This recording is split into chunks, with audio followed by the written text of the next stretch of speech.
సొల్లు హామీలు లేదా అందరం తాయిలాలని పిలుచుకునేవి ఏదో ఒకటి 10 4 అవతల వాడు 2 అన్నాడు కదా మనం 4 చేద్దామనే పోటీకి పోకుండా అదొక వేలం పాటలో అన్నట్టు నేను 1 ఇస్తానంటే లేదు నేను 2 ఇస్తానని పోకుండా పోటీకి పోకుండా పూర్తిగా నేల మీద నిలబడి ఓ బాధ్యతాయుతమైన రాజకీయ పార్టీగా వైఎస్ఆర్ కాంగ్రెస్ పార్టీ, ఓ బాధ్యతాయుతమైన రాజకీయ నేతగా జగన్మోహన్ రెడ్డి గారు ఈ మేనిఫెస్టోను మొన్న రిలీజ్ చేశారు. ఇందులో ఎక్కడ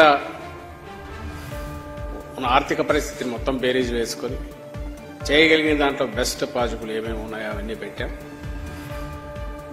వాటిని అమలు చేయడం అనేది ఒక గ్యారంటీ కూడా అసలు అవసరం లేదు. ఆయన గ్యారంటీ అనేది అది చెప్పనవసరం లేకుండానే అమలు చేయగలిగినవి చెప్పడంలోనే, ఎందుకంటే అప్పటికే తెలుగుదేశం పార్టీ వాళ్ళ మినీ మహానాడు అంటే ఒక 6 నెలల క్రితమో 7 నెలల క్రితమో మొదలు పెట్టింది.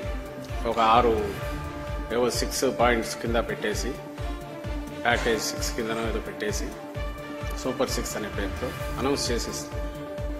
సహజంగానే అబద్ధం ఎప్పుడు అందంగా ఉంటుంది.